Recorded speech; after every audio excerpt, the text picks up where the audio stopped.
تبارك وتعالى في محكم تنزيله بعد أعوذ بالله السميع العليم من الشيطان الرجيم بسم الله الرحمن الرحيم الذين يتبعون الرسول النبي الأمي الذي يجدونه مكتوبا عندهم في التوراة والإنجيل يأمرهم بالمعروف وينهاهم عن المنكر ويحل لهم الطيبات ويحرم عليهم الخبائث ويضع عنهم إصرهم والأغلال التي كانت عليهم فالذين آمنوا به وعزروه ونصروه واتبعوا النور الذي أنزل معه وأولئك هم المفلحون. وقال النبي المصطفى صلى الله عليه وسلم فيما رواه أبو هريرة رضي الله تعالى عنه قال رسول الله صلى الله عليه وسلم كل أمتي يدخلون الجنة إلا من أبى قيل ومن يأبى يا رسول الله قال من أطاعني دخل الجنة ومن عصاني فقد أبى. محترم حاضرین، قابل قدر جناب صدر، لائق احترام ہمارے رفیق سفر جناب فاروق خان صاحب، ناظم مالیات صوبائی جمعیت اہل حدیث آندھرا پردیش، اور اسٹیج پہ تشریف فرما ذمہ داران جماعت و جمیعت، دوستوں، بزرگوں اور ساتھیوں،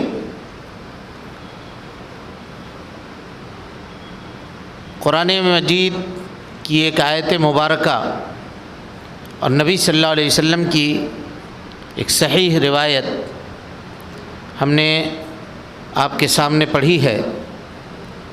اس آیت کی تشریح اور اسی طریقے سے حدیث کی مختصر تشریح آپ کے سامنے دیے گئے وقت میں رکھنے کی کوشش کروں گا۔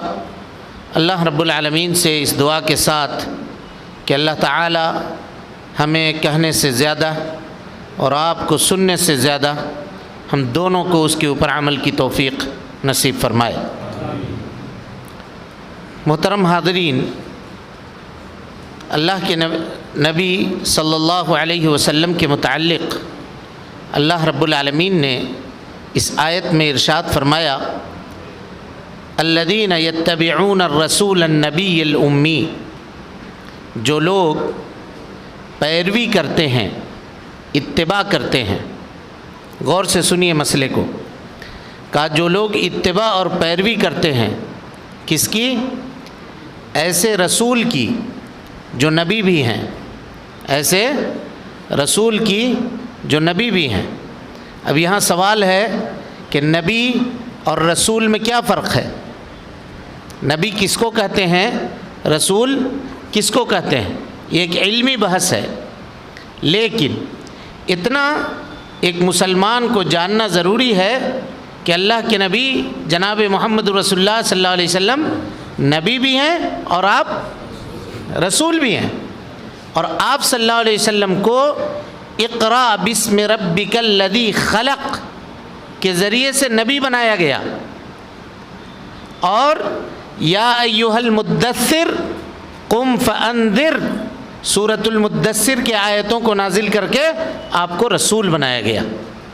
ان دونوں آیتوں کے فرق کو دیکھیے گا تو کہا نبی وہ ہے جس کے جانب وحی کی گئی ہو لیکن اس کو تبلیغ کا حکم نہیں دیا گیا ہو، تبلیغ کا حکم نہیں دیا گیا ہو، عام تبلیغ کا۔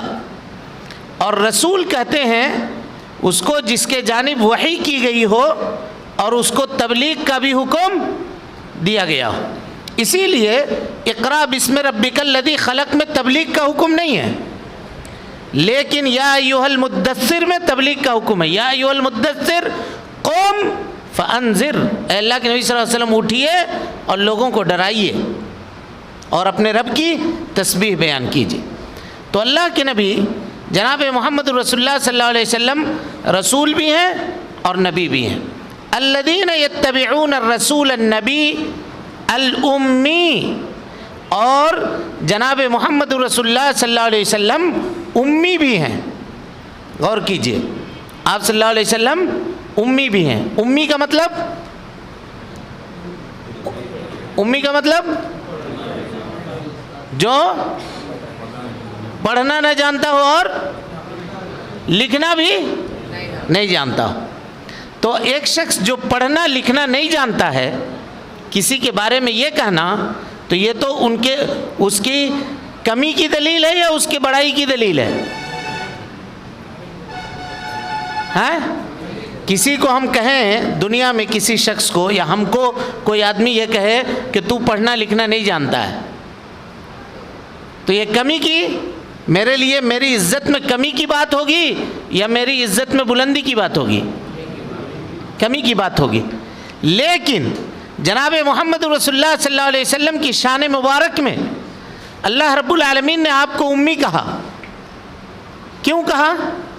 یہ نبی صلی اللہ علیہ وسلم کے شان میں، آپ صلی اللہ علیہ وسلم کے حق میں بزرگی اور بڑائی کی بات ہے. کیوں؟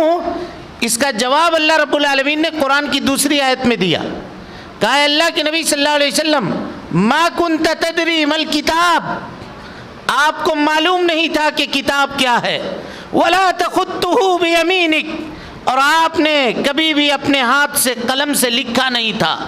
اگر ایسا ہوتا اذا لارتاب المبطلون، تو قرآن مجید کے اوپر شک کرنے والے لوگ شک کرتے کہ پڑھنا جانتا ہے لکھنا جانتا ہے، اپنی طرف سے کتاب لکھ کر کے لا کر کے پیش کر رہا ہے.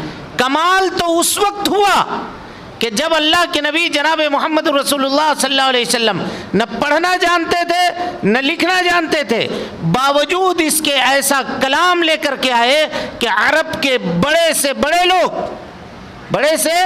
بڑے لوگ اس کلام کے سامنے عاجز ہو گئے، پریشان ہو گئے. ولید ابن مغیرہ، غور کیجئے گا، ولید ابن مغیرہ حضرت خالد ابن ولید کے والد ہیں، خالد ابن ولید کے، ولید ابن مغیرہ. ایک مرتبہ گزر رہے تھے نبی صلی اللہ علیہ وسلم کے گھر کے پاس سے، اور آپ صلی اللہ علیہ وسلم اپنے گھر میں مکے میں قرآن مجید کی تلاوت کر رہے تھے. سنا اس نے قرآن مجید کو، سنتا رہا دیر تک کھڑے ہو کر کے، چھوڑ کے جانے کا دل اس کا نہیں چاہ رہا تھا. اور ولید ابن مغیرہ کون تھا؟ بہت بڑا شاعر تھا، اپنے زمانے کا عربی جاننے والا بہت بڑا شاعر تھا. غور کیجئے، جب اس نے سن لیا پوری چیز تو وہاں سے چل کر کے آیا، اور خانہ کعبہ میں لوگ بیٹھے ہوئے تھے، کفار قریش کے جو سردار تھے وہ سب کے سب بیٹھے ہوئے تھے. آ کر کے اس نے کہا کہ یہ جو کتاب ہے جو محمد پڑھتے ہیں صلی اللہ علیہ وسلم، یہ کسی انسان کا کلام نہیں ہو سکتا ہے. کہا میں سب جانتا ہوں عربی کیسے لکھی جاتی ہے، کیسے بولی جاتی ہے، شعر میں بنا کر کے پیش کرتا ہوں. میرا اتنا بڑا شاعر پورے مکہ کے 2 پہاڑیوں کے درمیان کوئی میرا مقابلہ نہیں کر سکتا، لیکن میں ایسا شعر بنا کر کے پیش نہیں کر سکتا، ایسی عبارت میں نہیں لکھ سکتا. غور کیجئے، یہ کہہ کر کے وہاں سے چلا گیا. ابو جہل اس کے بعد اس مجلس میں آیا تو اس کو خبر لگی کہ ولید ابن مغیرہ کا نظریہ بدل گیا ہے، چینج ہو گیا ہے، ہو سکتا ہے کہیں دین اسلام میں داخل نہ ہو جائے. تو یہ لوگ ایک کمیٹی بنا کر کے، ایک گروپ بنا کر کے ولید ابن مغیرہ کے گھر گئے اور کہا کہ اے ولید، تم نے جو بات کہی ہے اس بات سے تم نے اپنے قوم والوں کو بہت تکلیف میں ڈال دیا ہے، بہت پریشانی کی بات کر دی ہے تم نے. تم اس بات سے واپس آؤ، واپس پھر جاؤ. کہا ٹھیک ہے جاؤ، ہم غور و فکر کریں گے. اور ان کو کہہ کر کے وہ بھیج دیا. بھیجنے کے بعد غور کیجئے گا، قرآن مجید نے اس کا نقشہ کھینچا ہے. کہا انہو فکر وقدر فقتل کیف قدر ثم نظر ثم عبس وبسر فقال ان هذا الا سحر یوثر. کہا یہ ایک جادو ہے جو اثر کر جاتا ہے. حافظ ابن کثیر رحمۃ اللہ علیہ کہتے ہیں کہ اتنی دشمنی کے باوجود بھی قرآن مجید میں وہ اثر کا انکار نہیں کر سکا، کا اثر ضرور ہے، یعنی یہ اثر انداز ہونے والی کتاب جو دلوں کے اندر داخل ہو جاتی ہے، یہ ایسے شخص کے زبان سے نکل رہی ہے جو نہ پڑھنا جانتے تھے اور جو نہ لکھنا جانتے تھے۔ یہاں ایک بات غور کیجئے گا، حافظ ابن کثیر رحمۃ اللہ علیہ کہتے ہیں کہ جس نبی کے زمانے میں جو چیز عام تھی، اللہ رب العالمین نے اس نبی کو وہی معجزہ عطا کیا تھا۔ حضرت عیسیٰ علیہ السلام کے زمانے میں ڈاکٹری عام تھی، لوگ طب کے اندر ماہر تھے، ڈاکٹر تھے بڑے بڑے اس زمانے میں، تو اللہ رب العالمین نے حضرت عیسیٰ کو ڈاکٹر طب کا علم دے کر کے یہ معجزہ عطا کیا۔ حضرت موسیٰ کے زمانے میں جادو کا چلن تھا، بڑے بڑے جادوگر تھے فرعون کی سلطنت میں، تو اللہ رب العالمین نے حضرت موسیٰ علیہ السلام کو جو معجزہ دیا، وہ معجزہ کس کا تھا؟ لاٹھی آپ سانپ بنا دیتے تھے، ہاتھ کو اگر آپ اپنے بازو میں رکھتے اس کے بعد نکال کر کے اس کو لہراتے تو وہ چاندی کی طرح چمکتا تھا، ید بیضا، یہ معجزہ دیا۔ نبی کریم صلی اللہ علیہ وسلم کے زمانے میں غور کیجئے گا، نبی کریم صلی اللہ علیہ وسلم کے زمانے میں زبان، شعر اور اس طرح سے کلام، اس کی بہت اہمیت تھی، لوگ اس کے طرف بھاگے پھرتے تھے، اور اس کی اہمیت پہ حافظ ابن کثیر نے ایک بات لکھی ہے، یاد آ گئی تو سن لیجئے وہ بات۔ کہا کہ ایک عورت تھی اور اس کے پاس ایک اٹنی تھی، وہ اپنی اٹنی لے کر کے گئی اور کہیں کسی سے ملاقات کرنے کے لیے گئی تھی، اور اٹنی کو اس نے باندھ دیا اور باندھ کر کے جہاں ملاقات کرنا تھا وہاں گئی ملاقات کرنے۔ اس کی اٹنی رسی سے نکل کر کے کسی کے کھیت میں چلی گئی اور کھیت کھانے لگی۔ کھیت کا جو آدمی تھا اس نے اس کے اٹنی کو مارا اور اس کے اٹنی کے جانگ میں جا کر کے وہ تیر لگا، جس سے وہ زخمی ہو گئی، اور بلبلاتے ہوئے درد کے مارے اٹنی جو دوڑنے لگی، اور اس عورت نے جب دیکھا اپنی اٹنی کو تو اس وقت قصیدے لکھے، شعر لکھا، صرف اس شعر کی وجہ سے جو ایک اٹنی کے بارے میں لکھی گئی تھی، عرب میں 40 سال تک جنگ چلتی رہی، ایک شعر کی وجہ سے۔ آپ غور کیجئے، ایک شعر لکھے جانے کی، شعر کی اتنی اہمیت تھی، شعر و شاعری اتنے عروج کے اوپر تھا، تو اللہ رب العالمین نے جناب محمد رسول اللہ صلی اللہ علیہ وسلم کو کلام مجید عطا کیا، اور عرب کے لوگوں کو، پوری دنیا والوں کو چیلنج کیا۔ آج تک وہ چیلنج موجود ہے کہ اگر ان کنتم فی ریب مما نزلنا علی عبدنا فأتوا بسورۃ من مثلہ وادعوا شہداءکم من دون اللہ ان کنتم صادقین، اگر تم کو شک ہے تو اس جیسی ایک کتاب بنا کر کے لے آؤ، ایک سورہ لے آؤ، ایک جگہ کا 10 آیت لے آؤ، ایک جگہ کا 1 آیت لے آؤ، اور سب سے چھوٹی سورت قرآن مجید کی 3 آیتوں کی ہے، انا اعطیناک الکوثر فصل لربک وانحر ان شانئک هو الابتر، لائے کوئی 3 آیت بنا کر کے پیش کرے۔ آج تک دنیا اس جیسی کلام پیش کرنے سے قاصر ہے۔ اس کے بعد آئیے، کہا یتبعون الرسول النبی الامی الذی یجدونہ مکتوبا عندہم فی التوراۃ والانجیل، جس کا نام یہ لوگ توریت اور انجیل کے اندر لکھا ہوا پاتے ہیں، یعنی توریت اور انجیل میں جناب محمد رسول اللہ صلی اللہ علیہ وسلم کی آمد کی بشارت تھی کہ آخری زمانے میں جناب محمد رسول اللہ صلی اللہ علیہ وسلم نبی اور رسول بنا کر کے دنیا کے اندر بھیجے جائیں گے۔ اس نبی کا کام کیا ہے؟ بھیجے جانے کا مقصد کیا ہے؟ اس مقصد کو سمجھنا ہے۔ کہا نبی کا کام یہ ہے، یامرہم بالمعروف، وہ نبی بھلائی کا حکم دیتے ہیں۔ علامہ ابن عثیمین رحمۃ اللہ علیہ کہتے ہیں کہ اگر نبی کریم صلی اللہ علیہ وسلم کے جانب سے کوئی حکم آ گیا تو اب اس میں کیا لاجک ہے اس کے پیچھے یہ تلاشنے کی ضرورت نہیں ہے. نبی کی بات ہے تو وہ بھلائی ہوگی، چاہے دنیا کے لیے ہو چاہے آخرت کے لیے ہو، چاہے وہ بات ہمارے سمجھ میں آ رہی ہو یا نہ آ رہی ہو. اب غور کیجئے، ایک شخص ہے جو کیپٹل لگاتا ہے، چھوٹی پونجی ہے، کاروبار کر رہا ہے.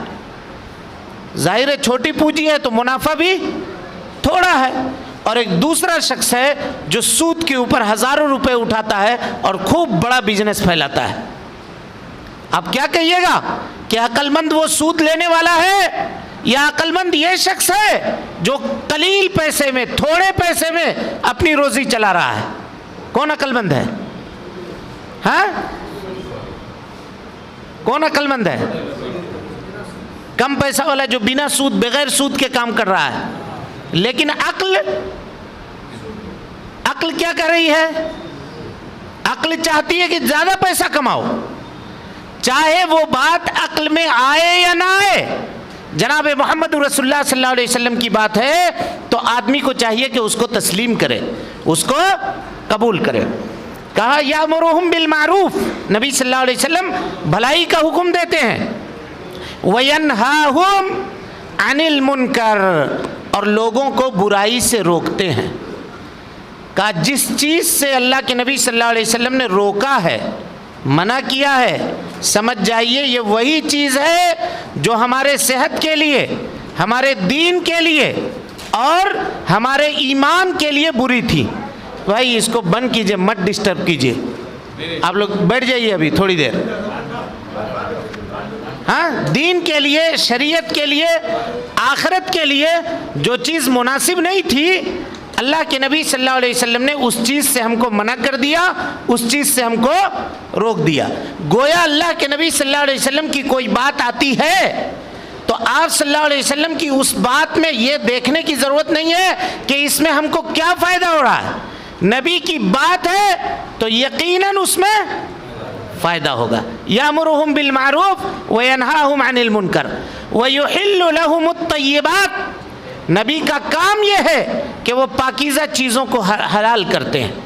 جو طیب چیز ہے، جو پاک چیز ہے، اس کو اللہ کے نبی صلی اللہ علیہ وسلم حلال کرتے ہیں. وَيُحَرِّمُ عَلَيْهِمُ الْخَبَائِثِ، اور بری چیزوں کو، خبیث چیزوں کو، ناپاک چیزوں کو نبی صلی اللہ علیہ وسلم ہمارے اوپر کیا کرتے ہیں؟ حرام کرتے ہیں. کس کے حکم سے؟ اللہ کے حکم سے. یہ تو نبی صلی اللہ علیہ وسلم کا کام ہوا. اب ہمارا کام کیا ہے؟ نبی کی صفت بتا دی گئی، ان کے اوپر نازل ہونے والی کتاب کا تذکرہ ہو گیا، نبی کا کام بتا دیا گیا کہ نبی کیا کام کرنے کے لیے آئے ہیں. اب بتایا جا رہا ہے ہم کو، ہماری اور آپ کی باری ہے. کیا ہے باری؟ دیکھیے، فَالَّذِينَ آمَنُوا بِهِ، جو لوگ اللہ کے نبی صلی اللہ علیہ وسلم کے اوپر ایمان لائے ہیں ان کے اوپر واجب ہے وَعَزَّرُوهُ، کہ وہ نبی صلی اللہ علیہ وسلم کی تعظیم کریں. آپ صلی اللہ علیہ وسلم کی تعظیم کیسے ہوگی؟ بتائیے کیسے تعظیم ہوگی نبی صلی اللہ علیہ وسلم کی؟ تعظیم کا طریقہ لوگوں نے اپنے اپنے اعتبار سے بنایا ہے. کوئی یہ کہتا ہے کہ اگر نبی کا نام آئے صلی اللہ علیہ وسلم تو کھڑے ہو جاؤ، یہ تعظیم ہے. کوئی کہتا ہے کہ اگر پیارے مصطفیٰ صلی اللہ علیہ وسلم کا نام آئے تو اپنے انگوٹھے کو چوم لو، اس کے نزدیک وہ تعظیم ہے. تعظیم دراصل ہے کیا؟ فَالَّذِينَ آمَنُوا بِهِ وَعَزَّرُوهُ، اللہ رب العالمین نے حکم دیا کہ تعظیم کرو. اب تعظیم دیکھنے کے لیے، تعظیم کہتے کس کو ہیں یہ دیکھنے کے لیے ہم کو صحابہ کرام رضوان اللہ علیہم اجمعین کے زندگی میں جانا پڑے گا. کیوں؟ اس لیے کہ یہ آیت جب نازل ہوئی تھی اس وقت اس آیت کے اوپر عمل کرنے والے جو لوگ تھے وہ صحابہ تھے. انہوں نے اس آیت پہ کیسے عمل کیا ہے ویسے ہی ہم کو عمل کرنا پڑے گا.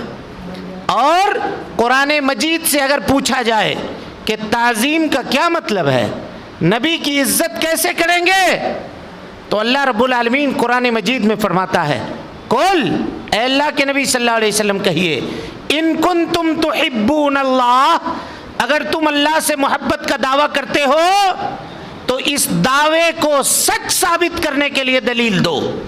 دلیل کیا ہے؟ فاتبعونی، جناب محمد رسول اللہ صلی اللہ علیہ وسلم کی اتباع کرنی ہوگی. یہی تعظیم ہے، یہی آپ صلی اللہ علیہ وسلم کی توقیر ہے کہ آپ کی بات اگر آ جائے تو اپنے سر کو خم کر دے، اپنے سر کو جھکا دے. یہی تعظیم ہے. غور کیجئے آپ، تعظیم کہتے کس کو ہیں؟ ایک کالے کلوٹے صحابی جناب محمد رسول اللہ صلی اللہ علیہ وسلم کے بارگاہ میں حاضر ہوئے اور انہوں نے کہا، جن کا نام جلیبیب تھا، کہا کہ اللہ کے نبی صلی اللہ علیہ وسلم کوئی مجھ سے نکاح کرے گا، شادی کرے گا کوئی مجھ سے؟ تعظیم صحابہ نے کیسے کیا ہے یہ بتا رہا ہوں. کہا کوئی کرے گا مجھ سے نکاح؟ کہا کیوں نہیں کرے گا؟ کہا جاؤ فلاں قبیلے میں فلاں شخص سے کہنا کہ وہ اپنی بیٹی سے تمہارا نکاح کر دے. کہا اللہ کے رسول صلی اللہ علیہ وسلم میں کہہ دوں گا اور وہ مان لے گا؟ کہا جاؤ یہ کہنا کہ یہ نبی صلی اللہ علیہ وسلم نے بھیجا ہے. گئے وہ صحابی، دروازہ کھٹکھٹایا، اندر سے شخص نکلے. کہا کیا بات ہے؟ کہا میں اللہ کے نبی صلی اللہ علیہ وسلم کے پاس سے آیا ہوں، انہوں نے یہ کہا ہے کہ آپ اپنی بیٹی سے میری نکاح کر دیجئے. غور کیجئے گا، ابھی وہ صحابی پشو پیش میں تھے کہ ہم کیا جواب دیں، ہاں کہیں کہ نہ کہیں. اندر سے جو بچی تھی اس نے پکار لگا دی، کہا ابو جان فوراً ہاں کہیے، کہیں ایسا نہ ہو کہ اللہ رب العالمین کوئی آیت نازل فرما دے کہ وما کان للمؤمنین ولا مؤمنۃ اذا قضى الله ورسوله امرا ان يكون لهم الخيرة من امرهم ومن يعص الله ورسوله فقد ضل ضلالا بعيدا. اللہ رب العالمین کہتا ہے کسی بھی مومن مرد کے لیے، کسی بھی مومن عورت کے لیے یہ جائز نہیں ہے کہ جب اللہ اور اس کے رسول کوئی فیصلہ کر دیں تو اللہ اور اس کے رسول کے فیصلے میں وہ کوئی اعتراض کرے. جائز نہیں ہے اس کے لیے. وَمَن يَعْصِ اللَّهَ وَرَسُولَهُ، جو اللہ اور اس کے رسول کی نافرمانی کرے گا، فَقَدْ ضَلَّ ضَلَالًا بَعِيدًا، وہ بہت دور کی گمراہی میں نکل جائے گا، بہت دور کی گمراہی میں چلا جائے گا. یہ ہے تعظیم کا مطلب. اللہ کے نبی جناب محمد رسول اللہ صلی اللہ علیہ وسلم کی تعظیم آپ صلی اللہ علیہ وسلم کی اتباع اور آپ صلی اللہ علیہ وسلم کی کامل پیروی ہے. فالذین آمنوا بہ وعزروہ، نبی صلی اللہ علیہ وسلم کی تعظیم کریں، ونصروہ، نبی صلی اللہ علیہ وسلم کی مدد کریں. نبی کی مدد کیسے کریں گے ہم؟ بولیے کیسے کریں گے نبی صلی اللہ علیہ وسلم کی مدد؟ لوٹیے صحابہ کرام کی طرف. جب صحابہ کرام رضوان اللہ علیہم اجمعین نبی صلی اللہ علیہ وسلم کے زمانے میں موجود تھے تو صحابہ کرام نے نبی صلی اللہ علیہ وسلم کے لیے اپنا سب کچھ لٹا دیا، ہر چیز دے دیا. اور اس سلسلے میں ایک بات یاد آئی کہ کس طرح سے جناب محمد رسول اللہ صلی اللہ علیہ وسلم کے دین کی ان لوگوں نے مدد کی ہے، اس کا اندازہ آپ لگائیے. ایک حضرت نعمان نام کے ایک صحابی ہیں جو ایک پاؤں سے معذور تھے، ایک پاؤں سے معذور تھے. غور کیجئے گا، غزوہ احد میں شریک ہوئے. انصار کے ایک بڑے قبیلے کے سردار بھی تھے، شریک ہوئے غزوہ احد میں. گھر سے نکلتے وقت صحابی رسول نے دعا کی، اللہ اکبر، دعا سنیے گا. کہا اللہم لا تردنی الی اہلی، اے اللہ رب العالمین مجھ کو دوبارہ اپنے اہل و عیال میں واپس مت کرنا. اے اللہ میں شہادت کی موت چاہتا ہوں تیرے راستے میں. نکلے غزوہ احد میں اور جنگ کرتے ہوئے اللہ رب العالمین نے ان کو شہادت عطا کی. نبی کریم صلی اللہ علیہ وسلم جنگ ختم ہو جانے کے بعد صحابہ کرام رضوان اللہ علیہم اجمعین کو تلاش رہے تھے، فلاں کہاں ہے، فلاں کہاں ہے، فلاں کہاں ہے، تلاش رہے تھے. تو ان کو یہ نعمان نہیں ملے. کہا کہ حضرت بلال حبشی کو، یہی راوی واقعہ ہے، ترمذی کی روایت ہے، بلال حبشی کو کہا کہ جاؤ دیکھو نعمان کہاں ہیں، تلاش کر کے آؤ۔ حضرت بلال کہتے ہیں کہ میں نے زخمیوں میں دیکھا تو وہ نہیں ملے۔ کہا جہاں شہیدوں کو اکٹھا کیا جا رہا تھا وہاں جا کر کے دیکھا تو نہیں ملے، تو میں میدان کا چکر کاٹنے لگا تو دیکھا کہ ایک گھوڑے کے نیچے دب کر کے یہ صحابی پڑے ہوئے ہیں۔ میں نے جلدی سے ہٹایا گھوڑے کو، کہا جان ابھی باقی تھی۔ میں نے کہا نعمان، اللہ کے نبی صلی اللہ علیہ وسلم تمہیں سلام کہتے ہیں۔ یہ سننا تھا کہ ان کے چہرے میں چمک آ گئی، تڑپ کر کے اٹھنا چاہتے تھے، کھڑے ہونا چاہتے تھے، لیکن جسم میں اب اتنی طاقت نہیں باقی تھی کہ کھڑے ہو سکیں، خون بہہ گیا تھا جسم کا۔ بلال کو اشارے سے قریب کیا، کہا بلال قریب آئیے، میرے نبی کو میرا سلام کہہ دیجئے گا۔ غور سے سنیے، کہا میرے نبی کو میرا سلام کہہ دینا، اور یہ کہنا کہ آج اس کا آخری وقت تھا، اس وقت وہ آپ کی پکار کا جواب دینے سے قاصر ہے، نہیں حاضری ہو سکتی ہے، لیکن میرے قبیلے کے لوگوں کو جمع کرنا اور کہنا کہ تمہارے سردار کی آخری وصیت تھی کہ جناب محمد رسول اللہ صلی اللہ علیہ وسلم کے سامنے شہید ہو جانا، پیچھے شہید ہو جانا، دائیں اور بائیں شہید ہو جانا، لیکن پیارے مصطفیٰ صلی اللہ علیہ وسلم کے جسم اطہر کے اوپر ایک کانٹا بھی چبھنے مت دینا۔ یہ ہے مدد۔ دیکھیے مدد کیسی ہے، ایک کانٹا بھی چبھنے نہیں دینا۔ یہ اس صحابی نے کہا، اور یہ سن کر کے ان کی روح، یہ کہہ کر کے ان کی روح قفس عنصری سے پرواز کر گئی، انتقال ہو گئے۔ حضرت بلال حبشی کہتے ہیں کہ محبت کے اس جذبے کو دیکھ کر کے میں راستے بھر روتا رہا، اور جب جناب محمد رسول اللہ صلی اللہ علیہ وسلم کو اس واقعے کی اطلاع میں نے دی تو آپ کے بھی آنکھوں میں آنسو آ گئے۔ آپ نے دونوں ہاتھ آسمان کی طرف بلند کیے اور کہا کہ اے اللہ، میں نعمان سے راضی ہوں، اے اللہ تو بھی اس سے راضی ہو جا۔ یہ دعا کی۔ حضرت بلال کہتے ہیں کہ اس واقعے کو 3 دن بیتے تھے کہ پیارے مصطفیٰ صلی اللہ علیہ وسلم مسجد نبوی کے باہر چبوترے میں لیٹے ہوئے ہیں، اور ایک 3 سال کی چھوٹی بچی آپ کے سینے مبارک کے اوپر بیٹھی ہوئی ہے۔ کبھی وہ آپ کی داڑھی مبارک پکڑتی ہے، کبھی سر کے بال کو پکڑتی ہے، کبھی آپ اس کو چومتے ہیں، کبھی نیچے بٹھاتے ہیں، کبھی گود میں لیتے ہیں۔ حضرت بلال حبشی نے پوچھا اللہ کے رسول، یہ کس کی بچی ہے جس سے آپ اس قدر محبت کا اظہار فرما رہے ہیں؟ کہا بلال، تمہیں کیا معلوم ہے، یہ اس باپ کی بیٹی ہے جس کو مرتے وقت میرا خیال آیا، اس چھوٹی بچی کا خیال نہیں آیا۔ یہ ہے مدد، ہے کسی کے کلیجے میں یہ طاقت۔ اگر ہم اور آپ ہوتے تو ہم لوگ یہ کہتے کہ بھائی میری چھوٹی بیٹی ہے، اس کے شادی کا انتظام کر دینا، اس کے کٹنم کا انتظام کر دینا، اس کے لیے اچھا دولہا تلاشنا، دیکھنا میری بچی یتیم ہو جائے گی، اس کا خیال رکھنا۔ اب بتائیے وہ 3 سال کی بچی کا کیا قصور تھا کہ اس کے باپ کو آخری وقت میں اس کا یاد نہیں آیا؟ نبی کے بارے میں وصیت کی، لیکن اپنی لخت جگر، اپنے جگر کے ٹکڑے اور اپنی بچی کے لیے کوئی وصیت نہیں کی۔ ہے کوئی محبت کرنے والا اس طرح سے اللہ کے نبی جناب محمد رسول اللہ صلی اللہ علیہ وسلم سے؟ میرے بھائیوں، انہوں نے محبت کی جو آخری معاملات، آخری درجہ تھا، اس درجے کو ان لوگوں نے پورا کر دیا۔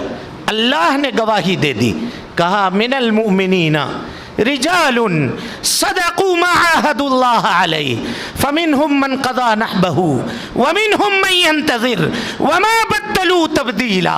صحابہ میں کچھ ایسے ہیں، یا سارے کے سارے صحابہ ایسے ہیں جنہوں نے پیارے مصطفیٰ صلی اللہ علیہ وسلم سے جو وعدہ کیا تھا اس وعدے کو پورا کیا، اور کبھی اس کے اندر تبدیلی نہیں آنے دی، کبھی اس کے اندر تبدیلی نہیں آنے دی۔ فالذین آمنوا بہ، جو لوگ نبی کے اوپر ایمان لا چکے ہیں ان کو چاہیے کہ وہ نبی صلی اللہ علیہ وسلم کی تعظیم کریں، اور نبی صلی اللہ وعزروہ ونصروہ، اور نبی صلی اللہ علیہ وسلم کی نصر کریں، مدد کریں۔ کیسے؟ اب جب اللہ کے نبی صلی اللہ علیہ وسلم موجود نہیں ہیں، ابھی ایک نعت پڑھی گئی آپ کے سامنے، کہا پیار سے زندگی دینے والے اپنی زندگی میں نبی سے ملا دے. تو نبی سے اب نہیں مل سکتے ہم، اب کہاں مل سکتے ہیں نبی صلی اللہ علیہ وسلم سے؟ بولیے بھائی، بولیے بھائی. اس زندگی میں نہیں مل سکتے، آخرت میں مل سکتے ہیں. تو یہ دعا کرنی چاہیے کہ اللہ قیامت کے دن جناب محمد رسول اللہ صلی اللہ علیہ وسلم کا ساتھ نصیب فرما، آپ کی شفاعت نصیب فرما. یہ دعا کرنی چاہیے، یہ نہیں کرنا چاہیے، کیونکہ اس سے پہلے کا جو کنسپٹ ہے شاعر کا، وہ غور کیجئے، کہا کہ میری آنکھیں ترستی ہیں یا رب تو باغے مدینہ دکھا دے. مدینے میں گویا نبی صلی اللہ علیہ وسلم یہ اس عقیدے کی غماز ہے کہ گویا مجھ کو مدینہ پہنچا دے تاکہ اسی زندگی میں پیارے مصطفیٰ صلی اللہ علیہ وسلم کا دیدار کر لوں. سمجھ میں آ رہی بات کہ نہیں آ رہی ہے؟ شعر و شاعری میں بہت ساری باتیں آدمی ایسا کر جاتا ہے جو اس کے عقیدے کو نقصان پہنچانے والا ہوتا ہے. اسی لیے شعر پڑھنے سے پہلے اس شعر کو اچھے سے سینسر کیجئے، اس کی انالائسس کیجئے، اور انہی اشعار کو پڑھا کیجئے جو صحیح العقیدہ آدمی کی لکھی ہوئی شعر ہو. بہرحال فالذین آمنوا بہ وعزروہ ونصروہ، نبی صلی اللہ علیہ وسلم کی تعظیم کریں، نبی کی مدد کریں. واتبعوا النور الذی انزل معہ، اور اس نور کی پیروی کریں جو جناب محمد رسول اللہ صلی اللہ علیہ وسلم کے ساتھ نازل ہوئی ہے. کون سا نور؟ کون سا نور؟ قرآن مجید. کون سا نور؟ حدیث مصطفیٰ صلی اللہ علیہ وسلم، جس کے بارے میں اللہ کے نبی صلی اللہ علیہ وسلم نے کہا تھا ترکتکم علی محجۃ البیضاء، لوگوں میں تم کو ایک واضح راستے کے اوپر چھوڑ کر کے جا رہا ہوں. کیسا واضح راستہ؟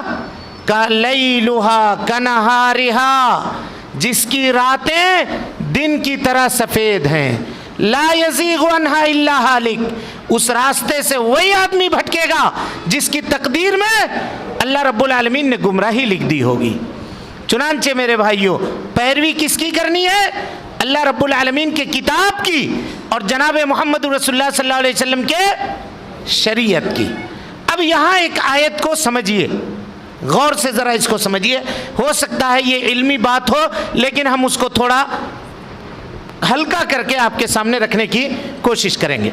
قرآن مجید میں اتباع کے موضوع پر اللہ نے کتنی بے شمار آیتیں لکھی ہیں. کہ یا ایھا الذین آمنوا اطیعوا اللہ واطیعوا الرسول ولا تبطلوا اعمالکم، اے ایمان لانے والو اللہ کی اطاعت کرو، اس کے رسول کی اطاعت کرو، اور اپنے عملوں کو برباد مت کرو. کیا مطلب ہوا؟ کیا مطلب ہوا آیت کریمہ کا؟ اللہ کی اطاعت کرو، اس کے رسول کی اطاعت کرو، اور اپنے عمل کو برباد مت کرو. مطلب یہ ہوا کہ اگر کوئی اللہ کی اطاعت، رسول کی اطاعت کو چھوڑ کر کے عمل کر رہا ہے تو اس کا وہ عمل برباد ہے، اس کا وہ عمل قابل قبول نہیں ہے. سمجھ میں آ رہی بات کہ نہیں آ رہی ہے؟ ایک جگہ اللہ رب العالمین نے کہا اطیعوا اللہ واطیعوا الرسول، اللہ کی اطاعت کرو، رسول کی اطاعت کرو. کیوں؟ لعلکم ترحمون، تاکہ تمہارے اوپر رحم کیا جائے. اگر کوئی آدمی یہ چاہتا ہے کہ اس کے اوپر رحم کیا جائے، اگر وہ یہ چاہتا ہے کہ اس سے مصیبتوں کو دور کیا جائے، اگر وہ یہ چاہتا ہے کہ اس کی روزی میں کشادگی کی جائے، اگر وہ یہ چاہتا ہے کہ اس کے کاروبار میں برکت دی جائے، تو اس کو چاہیے کہ اللہ کی اور اس کے رسول کی اطاعت اور اس کی پیروی کرے. اسی طریقے سے دیکھیے اللہ رب العالمین نے فرمایا یا ایھا الذین آمنوا، اے ایمان لانے والو، اطیعوا اللہ واطیعوا الرسول، اللہ کی اطاعت کرو، رسول کی اطاعت کرو، وَأُولِي الْأَمْرِ مِنْكُمْ، اور تم میں سے جو اولی الامر ہیں. اولی الامر سے مراد بادشاہ ہیں، سلاطین ہیں، جو سلطان ہیں، یا اولی الامر سے مراد امیر ہیں، امراء ہیں، یا اولی الامر سے مراد علماء دین ہیں، مفتیان عظام ہیں، اور قاضی کرام ہیں، یہ سب کے سب اس کے اندر داخل ہیں اولی الامر میں۔ لیکن یہاں پہ ایک ٹیکنیک کو سمجھیے، آیت کے ٹیکنیک کو اگر سمجھ جائیے گا تو آیت کا مفہوم آپ کو سمجھ میں آ جائے گا۔ اللہ نے کہا یا ایھا الذین آمنوا اطیعوا اللہ، اطیعوا لفظ جو ہے یہ عربی زبان میں اس کو فعل کہتے ہیں، انگریزی میں اس کو ورب کہتے ہیں۔ انگریزی میں کیا کہتے ہیں؟ ورب کہتے ہیں۔ تو اللہ نے ورب کے ذریعے سے آرڈر دیا جاتا ہے۔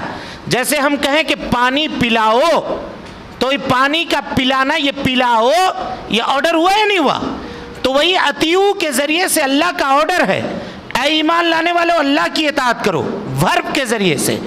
رسول کی اطاعت کرو، یہ بھی آرڈر ورب کے ذریعے سے آیا، اطیعوا اللہ اطیعوا الرسول۔ لیکن اولی الامر میں لفظ اطیعوا آیا؟ بولیے بھائی، آیا یا نہیں آیا؟ سمجھے یا نہیں سمجھے؟ آیت ہے یا ایھا الذین آمنوا اطیعوا اللہ واطیعوا الرسول واولی الامر منکم۔ اطیعوا اولی الامر منکم نہیں ہے، اطیعوا اولی الامر نہیں ہے۔ کیا وجہ ہے کہ اللہ نے ایک دو جگہ اطیعوا استعمال کیا، اولی الامر کے ساتھ اطیعوا استعمال نہیں کیا؟ کیا وجہ ہے؟ وجہ یہ ہے کہ اللہ کی اطاعت بغیر قید و شرط کے۔ بات آ گئی قرآن مجید کی، اب کوئی دائیں بائیں جھانکنے کی اب گنجائش نہیں ہے، سرنڈر کرنا پڑے گا۔ اسی طریقے سے اگر نبی کی بات آ گئی، پیارے مصطفیٰ صلی اللہ علیہ وسلم کی کوئی بات آ گئی، تو دائیں بائیں جھانکنے کی کوئی گنجائش نہیں ہے۔ یہاں کوئی کنڈیشن نہیں ہے، نہ اللہ کی اطاعت کے ساتھ، نہ جناب محمد رسول اللہ صلی اللہ علیہ وسلم کی اطاعت کے ساتھ۔ لیکن اولی الامر سے پہلے اطیعوا کا ذکر نہ کیا جانا، یہ اس بات کے اوپر دلیل ہے کہ اولی الامر کی اطاعت میں کنڈیشن ہے۔ کیا کنڈیشن ہے؟ کنڈیشن یہ ہے کہ اگر اولی الامر بادشاہ، سلاطین، علماء کرام، مفتیان اعظام اگر اللہ اور اس کے رسول کے بات کے مطابق کہہ رہے ہیں تو ان کی بات مانو، اور اگر مخالف کہہ رہے ہیں تو بولیے بھائی، مخالف کہہ رہے ہیں تو ان کی بات چھوڑ دو۔ اس کی مثال دیکھیے، اس کی ایک مثال دیتا ہوں میں۔ مثال یہ ہے کہ حضرت عمر ابن خطاب رضی اللہ تعالیٰ عنہ، عمر ابن خطاب رضی اللہ تعالیٰ عنہ لوگوں کو حج تمتع سے منع کرتے تھے۔ حج تمتع کون سا حج ہے؟ حج تمتع ہے کہ جس آدمی کے پاس قربانی کا جانور نہیں ہے، جیسے ہم لوگ ہندوستان سے جاتے ہیں حج کرنے، تو ہم لوگ قربانی کا جانور ساتھ لے کے نہیں جاتے ہیں، تو ہم لوگ یہاں سے عمرہ کی نیت کر کے جائیں گے اور مکہ پہنچ کر کے عمرہ کر کے احرام اتار دیں گے۔ پھر 9 ذی الحجہ کو، پھر 8 ذی الحجہ کو ہوٹل میں احرام پھر سے پہن کر کے لبیک اللہم بحج کہتے ہوئے منی جائیں گے۔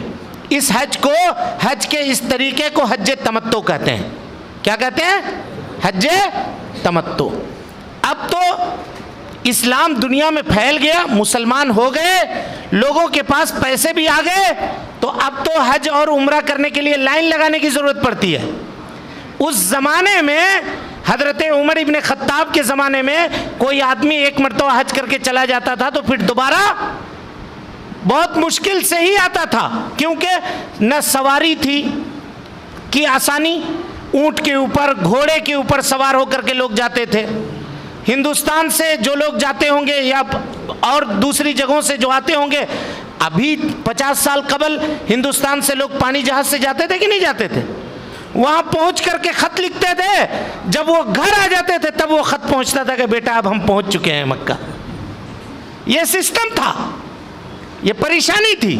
سمندر میں سفر کرتے تھے، آدھے سے زیادہ لوگ بیمار پڑ جاتے تھے، اتنی دقت تھی۔ تو حضرت عمر نے یہ کہا کہ حج تمتع کرنے لوگ آتے ہیں، عمرہ بھی کر لیتے ہیں، حج بھی کر لیتے ہیں، تو پھر عمرہ کرنے کے لیے کوئی نہیں آتا ہے، باقی دنوں میں بیت اللہ خالی رہتا ہے۔ ایسا نہیں ہونا چاہیے۔ حج تمتع ختم کر دو.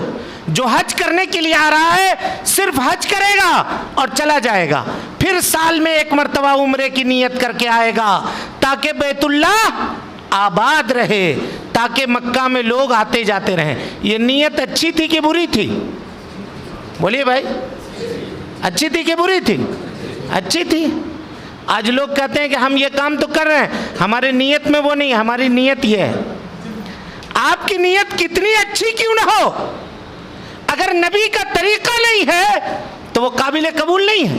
ٹھیک ہے, حضرت عمر نے اعلان کر دیا, آرڈیننس پاس کر دیا کہ کوئی بھی حج تمتع نہیں کرے گا.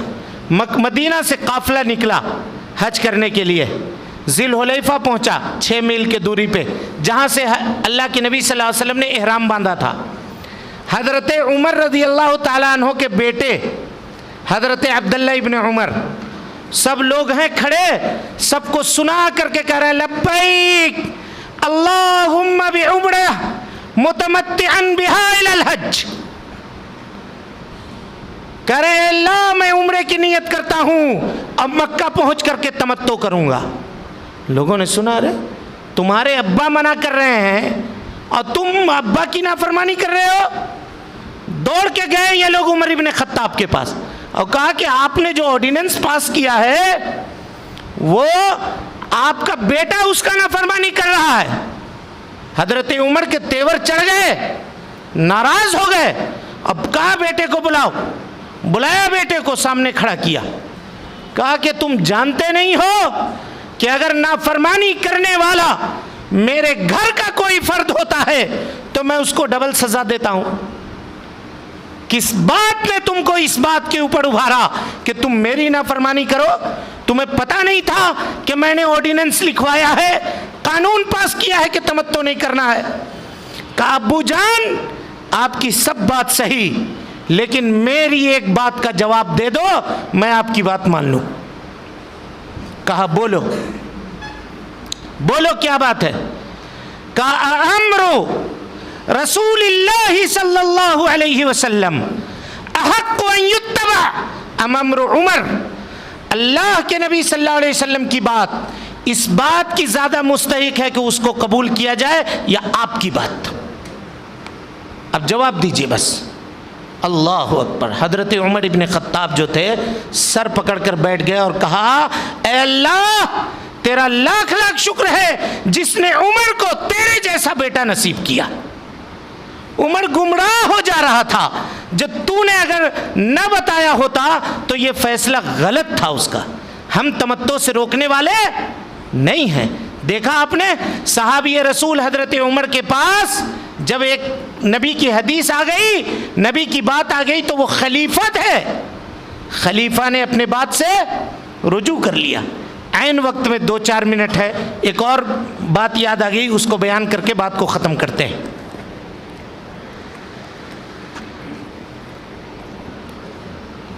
نبی صلی اللہ علیہ وسلم نے اگر کوئی آدمی کسی آدمی کو کی انگلی کاٹ دے, لڑائی جھگڑے میں کسی میں اگر انگلی کاٹ دیا تو انگلی کی دیت ہے, دیت ہے. دیت کہتے ہیں کوئی نقصان پہنچا جانے کے بعد اس کا ہرجانہ دینا, اس کا جرمانہ دینا. تو ہر انگلی کے اوپر نبی صلی اللہ علیہ وسلم نے 10 اونٹ رکھا ہے. کتنا اونٹ؟ 10 اونٹ. تو آدمی کے ہاتھ میں کتنی انگلی ہے؟ 10 ہے. ایک کاٹ دیا تو 10 اونٹ, اور 10 کاٹ دیا تو 100 اونٹ. اب دیکھیے جو چیز انسان کے جسم میں 2 ہے, مثال کے طور پہ 2 ہاتھ ہے, ایک ہاتھ کوئی کاٹ دیا تو 50 اونٹ, اور دونوں ہاتھ کاٹ دیا تو 100 اونٹ. 2 کان ہے, کوئی کاٹا اگر ایک کان 50 اونٹ, دونوں کاٹا تو ناک ایک ہی ہے, اگر ایک ناک کاٹ دیا تو 100 اونٹ, پورا اونٹ اس کو دینا پڑے گا. سمجھ میں آ رہی بات؟ یہ طریقہ نبی صلی اللہ علیہ وسلم نے دیت دینے کا متعین کیا. حضرت عمر ابن خطاب رضی اللہ تعالیٰ عنہ نے یہ کہا صحابہ کرام کی موجودگی میں کہ بھائی ایسا ہے کہ سب انگلی کا کام الگ الگ ہے, یہ انگلی کا امپورٹنس الگ ہے, اس کا الگ ہے, اس کا الگ ہے, اس کا الگ ہے. اس میں سے ایک کٹ جائے تو کوئی فرق نہیں پڑتا, لیکن یہ کٹ جائے تو بہت فرق پڑے گا. سمجھ میں آ رہی بات؟ تو الگ الگ دیت متعین کی، کہا اس کا 30 اونٹ، اس کا 20 اونٹ، اس کا کچھ، اس کا کچھ، اس کا 6 اونٹ، ایسے کر کے 100 پورا کر دیا، تقسیم کر دیا ہاتھ کی انگلیوں میں، اور آرڈیننس لکھ کر کے پورے اسلامی سلطنت میں بھیجوا دیا۔ قاضی شریح مصر کے گورنر تھے، ان کے سامنے عوف ابن مالک اشجعی صحابی رضی اللہ عنہ بیٹھے ہوئے تھے۔ خط لے کر کے قاصد آیا، قاضی شریح نے خط دیا، عوف ابن مالک نے خط پڑھا اور کہا کہ قاضی صاحب ابھی اس قانون کے اوپر فیصلہ نہیں کیجیے گا، اگر کوئی کیس آ گیا تو اس کو روک کر کے رکھیے گا، میں مدینہ جا رہا ہوں، مدینے سے واپس آؤں گا تب فیصلہ کیجیے گا۔ سوچئے مصر سے، ایجپٹ سے نکلے مدینے کے لیے گھوڑے پہ بیٹھ کر کے، اور سرپٹ گھوڑے کو دوڑاتے ہوئے مسجد نبوی میں پہنچ گئے۔ حضرت عمر ابن خطاب رضی اللہ تعالیٰ عنہ کے گھر کے دروازے کھٹکھٹایا، کھولا انہوں نے دروازہ، خط دکھایا، کہا یہ خط آپ نے لکھا امیر المومنین؟ کہا ہاں میں نے لکھا ہے۔ کہا کوئی دلیل ہے اس خط کے اوپر؟ کہا کیا دلیل ہے؟ دلیل یہ ہے کہ اس انگلی کا الگ کام ہے، اس انگلی کا الگ کام ہے۔ کہا یہ دلیل نہیں ہے، یہ آپ کی سمجھ ہے، آپ کی فقاہت ہے، دلیل نبی صلی اللہ علیہ وسلم کی حدیث دیجئے۔ حضرت عمر نے کہا تم جو آ گئے مصر سے یہاں، تمہارے پاس دلیل ہے؟ کہا ہاں میرے پاس دلیل ہے، اسی مسجد میں نے پیارے مصطفیٰ صلی اللہ علیہ وسلم کو یہ کہتے ہوئے سنا تھا، الاصابع فی الدیت سوا، ساری انگلیاں دیت میں برابر ہیں، چاہے چھوٹی انگلی کٹے چاہے بڑی انگلی کٹے۔ حضرت عمر ابن خطاب بیٹھ گئے وہیں پہ، کاغذ لیا اور اسی کاغذ کے نیچے لکھوایا عمر کی بات غلط ہے، نبی کی بات صحیح ہے، مہر لگا دی، اور پھر سے قاصد بھیجوا کر کے ساری اسلامی سلطنت میں بھیجوا دیا اور کہا کہ جاؤ جا کر کے دے دو کہ فیصلہ اس طرح سے کرو، فیصلہ ایسے نہیں کرو۔ یہ اتباع ہے، یہ پیروی ہے۔ میرے بھائیوں، آج ہم اپنے شوق کو پورا کرنے کے لیے، اپنے چند جذبات کو تسکین دینے کے لیے جناب محمد رسول اللہ صلی اللہ علیہ وسلم کی حدیثوں کو ترک کرتے ہیں۔ یہ اتباع کا مطلب نہیں ہے اور اتباع کا مقصد نہیں ہے۔ اور جتنے ائمہ اعظام، ائمہ کرام اس دنیا کے اندر تشریف لائے، تمام نے یہی حکم دیا ہے۔ غور کیجئے آپ، یہ بات کہہ کے بات کو ختم کرتا ہوں۔ حضرت امام ابو حنیفہ رحمت اللہ علیہ کہتے ہیں اذا صح الحدیث فهو مذہبی، جب حدیث صحیح ہو جائے اسی کو امام کا مذہب سمجھنا۔ امام شافعی رحمت اللہ علیہ کہتے ہیں لوگو اذا وجدتم فی کتابی، اگر تم میری کتاب میں کوئی ایسی بات پاتے ہو خلاف ما قال رسول اللہ صلی اللہ علیہ وسلم، کہ جو اللہ کے نبی صلی اللہ علیہ وسلم کے بات کے خلاف ہے، تو شافعی مر گیا ہے کہ زندہ ہے، اس کی پرواہ مت کرنا، میری کتاب سے اس عبارت کو کھرچ کر کے نکال دینا۔ آج ماننے والے لوگ کہتے ہیں کہ آپ کو بہت حدیث معلوم ہے، ہمارے امام کو یہ حدیث نہیں معلوم تھی۔ امام صاحب نے برات کا اظہار کر دیا، کہا حدیث صحیح ہو جائے اسی کو ہمارا مذہب سمجھنا۔ امام احمد ابن حنبل کہا کرتے تھے یوشک ان تنزل علیکم حجارۃ من السماء، لوگو ان قریب اللہ رب العالمین تمہارے اوپر آسمان سے پتھروں کی بارش کر دے گا۔ میں کہتا ہوں قال رسول اللہ صلی اللہ علیہ وسلم، کہ اللہ کے نبی صلی اللہ علیہ وسلم نے یہ کہا ہے، اور تم کہتے ہو کہ فلاں نے کہا ہے، فلاں نے کہا ہے۔ نبی کی بات کا مقابلہ کرتے ہو فلاں کے قول سے، فلاں کے قول سے۔ اور حضرت امام مالک رحمت اللہ علیہ کہتے تھے نبی صلی اللہ علیہ وسلم کے قبر کی طرف اشارہ کر کے فَكُلٌّ مِّنَّا مَأْخُوذٌ وَمَرْدُودٌ عَلَيْهِ، ہم میں کا ہر آدمی اس کی بات قبول کیے جانے کے لائق ہے اور اس کی بات ٹھکرا دیے جانے کے لائق ہے، إِلَّا صَاحِبَ هَذَا الْقَبْرِ، سوائے اس قبر والے کے۔ اشار الی قبر نبی صلی اللہ علیہ وسلم، نبی صلی اللہ علیہ وسلم کے قبر کی طرف اشارہ کر کے کہتے تھے کہ اس قبر والے کی کوئی بات چھوڑنے کے لائق نہیں ہے، اس کی ساری بات قبول کرنے کے لائق ہے۔ میرے بھائیوں، یہ اتباع ہے، یہ پیروی ہے۔ اللہ رب العالمین سے دعا ہے کہ اللہ تعالی ہمیں اور آپ کو حسن عمل کی توفیق دے۔ نبی صلی اللہ علیہ وسلم کی شریعت کی سچی طور پر پیروی کرنے کی توفیق عطا فرمائے۔ اللہ رب العالمین جب تک زندہ رکھے دین اسلام پہ زندہ رکھے اور جب بھی اٹھائے ایمان پہ اٹھائے، آمین۔ وآخر دعوانا ان الحمد للہ رب العالمین۔